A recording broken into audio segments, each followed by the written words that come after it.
It's very good to talk to you today, and I'm going to spend a little bit of time with you talking about resiliency, self-care, and why fandom matters. An alternative title to this, of course, is How Mickey Mouse Saved My Life. Do people know Mickey Mouse? Are you familiar with cartoon character? We'll get into it later. But what is resiliency and self-care? We talk a lot about resiliency and self-care in student affairs, and we talk about a lot of things in student affairs, and things have a tendency to become jargony, that we use words because those are the words that are often used, and they tend to lose their meaning. And sometimes people sit in meetings and they're embarrassed to say that they don't know the definition of a word. I myself never 100% understood the word pedagogy, but we'll figure that out later. So let's define our terms. When we talk about resiliency and self-care, what resilience really means, and this was really interesting to research, is the positive capacity of people to cope with disappointments, stress, and catastrophe. Now, we talk about this in relation to our work quite a bit in terms of how do we survive stress and disappointments. Now, the key word I want to look at is catastrophe, because this isn't really, I think, how we see things in relation to resiliency at work. But I have definitely had days in which things have been catastrophic in my work. And my ability to be resilient and survive those days is really what we're talking about. And when we talk about self-care, what we're talking about is taking care of yourself. Some of this is not that difficult to understand. It's self-care, taking care of yourself. So when my topic came up around resiliency, self-care, and the importance of fandom, what do we mean by fandom? How many people have heard the phrase fandom, understand the phrase fandom? Okay, so there's a few folks in the room that understand it. We're going to get together later. We're going to play a D&D game. It's going to be a lot of fun. But fandom, in the sense that we're talking about, is we're going to really focus on fandom's notions of community and connection. And as we define our term for fandom, what we're talking about is communities that are built around the shared enjoyment of an aspect of popular culture, such as books, movies, TV shows, bands, sports, or sports teams, right? So basically, that thing that you love. When I think of fandom, and this is the definition I'm going to work with today, is think of your life. Think of that thing that you talk about a lot, that you talk about so much that your friends are sick of hearing you talk about. That thing that you could continue to talk about for 3 or 4 hours, and your family and friends are like, yeah, enough, I'm sick of it, I don't want to hear about it anymore.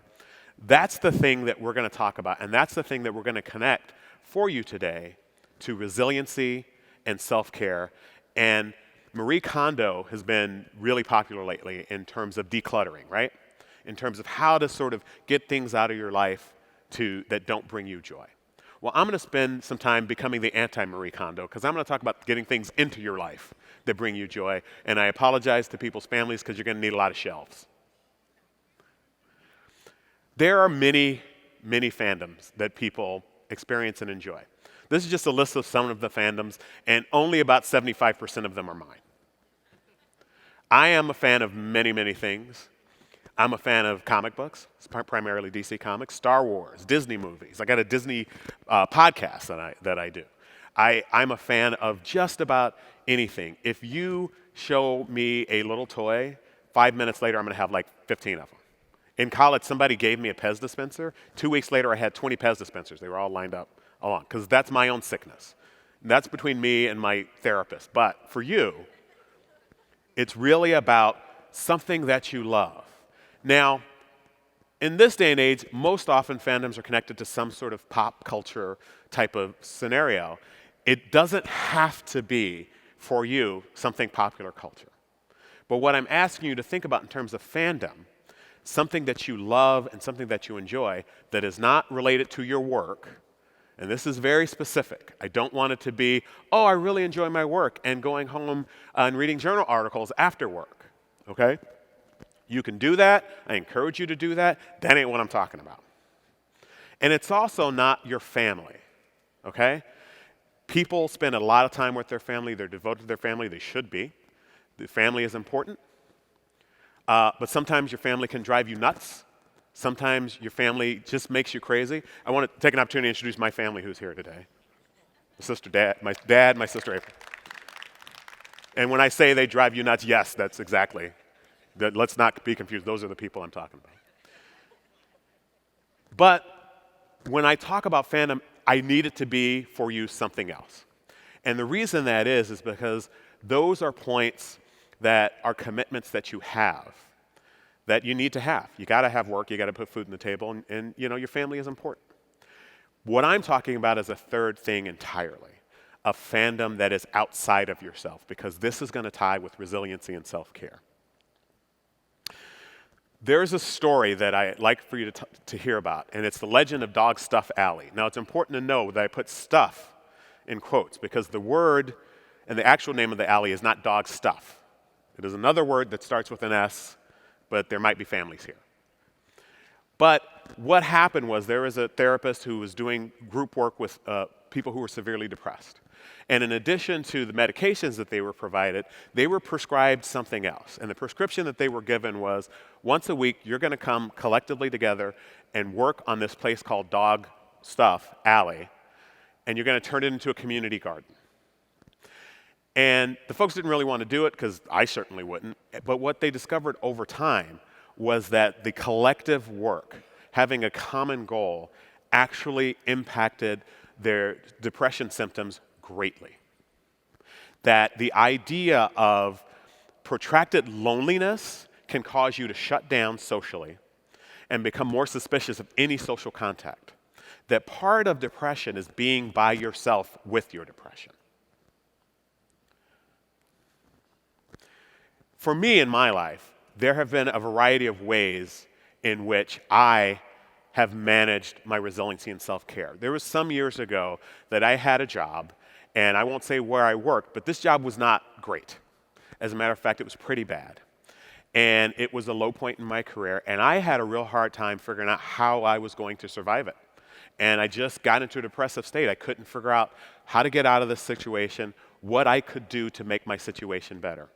And then one day I was walking down the street and I passed by a community theater and they had an A-frame that said they were auditioning for people to join a play. Don't ask me why, I auditioned for the play. You'd be surprised at what happened. I did not get cast. I wasn't good for it. But the next play I auditioned for, I did get cast for. And I began to engage myself in theater. And it was life-changing.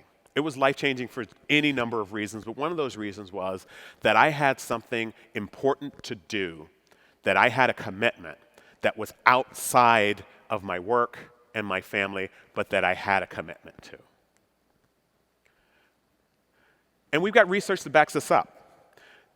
Laura Taylor from University of Pennsylvania tells us that resilience is a critical skill for actors to develop in order to cultivate personal well-being in a competitive work environment. This is critical information to know. In addition, Emily talked about the work that I've done with Geek Ed. Over the years, we have taken our love of all things nerdy and worked it into our work, which is something else you can do if you develop that third thing, that fandom, is to figure out a way to make it work for you. Over the last 10 years, we've developed a connection with the Comic-Con International in San Diego that has led to us, A, getting free tickets to Comic-Con, which is, let's be honest, really the whole reason we're doing it. But B, we have an entire day devoted to education in the middle of the world's greatest pop culture extravaganza.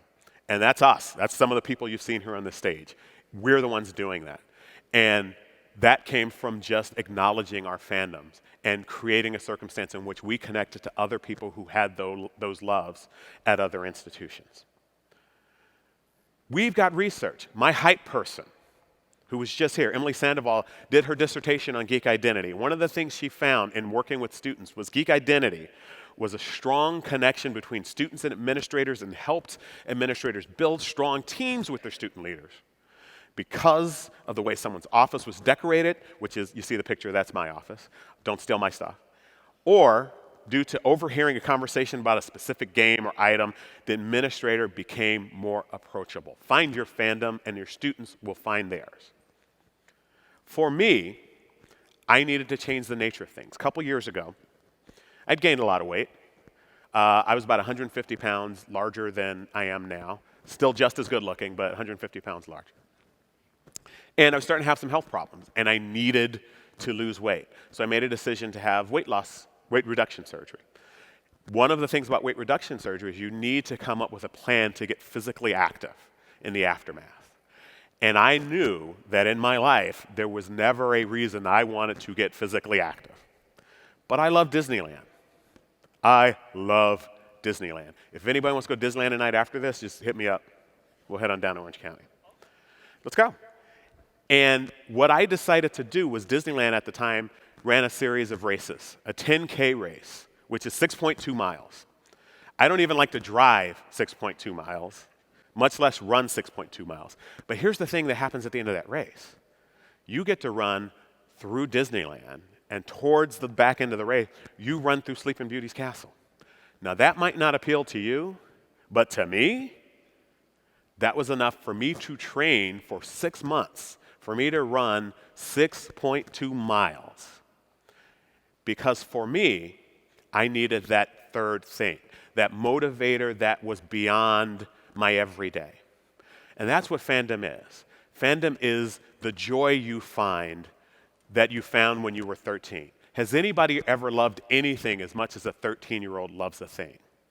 Fandom is your way to get back in touch with that 13-year-old. And that 13-year-old's not worried about work, and that 13-year-old's not worried about their family, because, you know, your brothers and sisters are driving you crazy at 13. Sorry, April.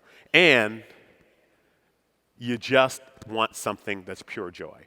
For me, that was this. At its core, I just wanted to run around Disneyland. And I did that. And I would not have done that were it not for the joy that comes with that. And I would not have lost 150 pounds and, you know, got rid of the blood pressure and heart problems and diabetes, all this stuff. We can talk about that later. But find it. Think about it for yourself. What brings you joy? What is the thing that makes you squeal, oh boy? Thank you.